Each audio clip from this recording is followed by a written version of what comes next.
আল্লাহ যেভাবে চালায় আল্লাহর উপর তাওয়াক্কাল তো আল্লাহ। অন্য কোনো পুঁজি নেই, সব তো এই জায়গায় ব্যয় করছে। হ্যাঁ, পুঁজি তো এইটা দিয়েই তো আল্লাহ চালাইছে, এখন আবার আল্লাহ চালাইবে। আসসালামু আলাইকুম, আমি আছি বর্তমানে পাথরঘাটা উপজেলার চরদোয়ানি বাজারে। চরদোয়ানি বাজারে আজ ভোর রাতে অগ্নি সংযোগের ঘটনায় দুইটি দোকান একদম পুরো ছাই হয়ে গিয়েছে।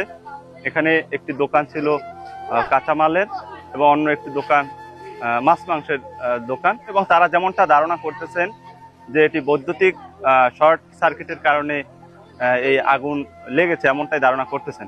এর আগেও কিন্তু আপনারা জানেন যে চরদোয়ানি বাজারে বিগত বছর খানিক আগে একটি বড় অগ্নিসংযোগের ঘটনা ঘটে, যাতে অনেকগুলো ঘর পুড়ে কোটি কোটি টাকার ক্ষয়ক্ষতি হয়েছিল, এবং সেই আগুনটি কিন্তু এই দোকানের কাছ থেকে মানে এই দোকানের পরপর যে দোকানগুলো ছিল সেগুলো পুরোই ক্ষতিগ্রস্ত হয়েছিল, এবং এই দোকানগুলো তখন অক্ষত ছিল, এবং আজকের আগুনের ঘটনা কিন্তু এই দোকানগুলো আবারও পুড়ে একদম ছাই হয়ে গিয়েছে।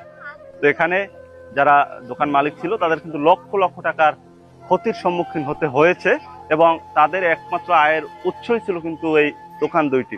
তাদের এই অগ্নিসংযোগের ঘটনায় এখন তারা পথে বসার মতো উপক্রম হয়েছে। তাদেরকে যদি সহযোগিতা করা না হয় তাহলে হয়তো তারা তাদের ক্ষেত্রে ঘুরে দাঁড়ানোটা অনেকটাই কঠিন হয়ে পড়বে।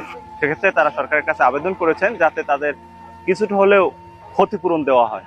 তো 12:30টায় গেছি, তো 3:30টার সময় 3:40 আমারে ফোন দিয়েছে ঘরে আগুন লাগছে। আমি আসতে আসতে সময় লাগছে মাত্র 5 মিনিট।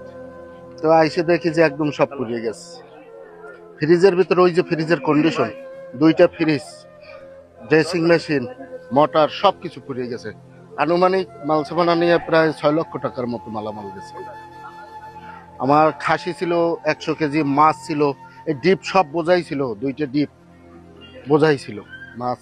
মাছ, গরু, খাসি, মুরগি, ব্রয়লার ছিল 100 পিসের কয়েক পিস কম হবে।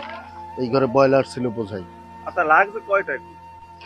যারা ছিল তারা যতটুকু বলছে রাত 3:30টার দিকে। তারপর আপনি আসছেন কয়টা? ফায়ার সার্ভিস আমি আসছি 4:10 বাকি, এর 20 মিনিট পরে ফায়ার সার্ভিস আইছে। ফায়ার সার্ভিস না আসলে এই গেটগুলো সব কিছু, কারণ তো ওই বৈদ্যুতিক গোলযোগ। এমনি তো এদের কোনো না না হোটেলের কোনো না না না না না হোটেলে কিচ্ছু নাই। রাত্রে একজনে 17,000 টাকা দিয়েছে, ক্যাশে থুয়ে গেছে, খুচরো কাটছে হলো সব, ওই যে ক্যাশ টেবিলে একদম পুরিয়া সব শেষ, কিচ্ছু নাই, 10 পয়সার মাল সারে নাই। আচ্ছা, আপনারই তো সবচেয়ে বেশি গেছে এই জায়গায়। এখন আপনার সংসার কিভাবে চলবে? আল্লাহ যেভাবে চালায় আল্লাহর উপর তাওয়াক্কাল তো আল্লাহ। অন্য কোনো পুঁজি নেই, সব তো এই জায়গায় ব্যয় করছে। হ্যাঁ, পুঁজি তো এইটা দিয়েই তো আল্লাহ চালাইছে, এখন আবার আল্লাহ চালাইবে। সরকারের কাছে কোনো আবেদন আছে? আবেদন যদি সরকার, যদি আমরা ক্ষতিগ্রস্ত হয়েছি, যদি আমাদের ক্ষতিপূরণ দেয়, হ্যাঁ এটাই আশ্বস্ত আর কি। কাঁচামালের দোকানের প্রায় 15-20 বছর না জানতে তো ওইরকম, ওই যে বিদ্যুতের ইতি হয়েছে, আমার ধরেন লাখখানি টাকার মালামাল। আপনার অন্য তার আয়ের উৎস নাই? সরকারের কাছে এখন সরকার যদি কিছু দেয়, এই তার কাছে তো আর অনেক কিছু চাইলেই তো আর এই হিসাবে যদি সরকার কিছু দেয় তাহলে। আমরা বিগত 20 বছর এরকমের ঘটনা ঘটেনি। আমার এই যে পরপর বছর, গেল বছর একটা, এই বছর একটা, এটা আমাদের জন্য খুব কষ্টদায়ক।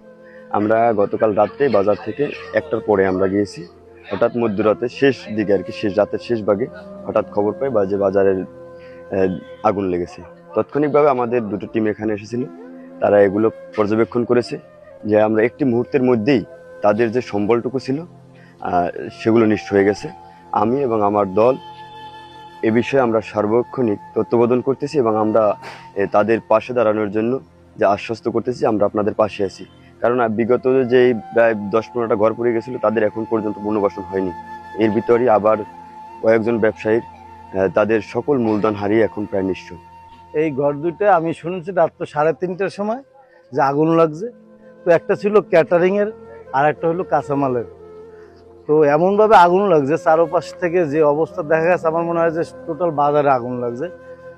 তো আল্লাহ রসিম কৃপা যে এলাকার লোকজন ছিল, প্লাস ওই যে কিছু জেলে বাইরে ছিল যারা ট্রলারে, তাদের চেষ্টায় আমরা প্রাথমিকভাবে আগুন নিভাতে সক্ষম হয়েছি। সাথে সাথে দেখি ফায়ার সার্ভিসের লোক আসছে। তো বিশেষ করে এই যে আমাদের চরদোয়ানি বাজার টু মুন্সিগঞ্জ বাজার, এই যে একটা রাস্তা আছে বেরিবাদের যে অবদা রাস্তাটা খারাপ থাকার কারণে এখানে যে ফায়ার সার্ভিসের গাড়ি, এই গাড়িটা আসতে একটু সময় লাগছে। তো আমরা এসে দেখলাম যে যে একটা পাশে একটা ক্যাটারিং এর ঘর, যে ক্যাটারিং এর মালিক হলো রাজীব হাওলাদার।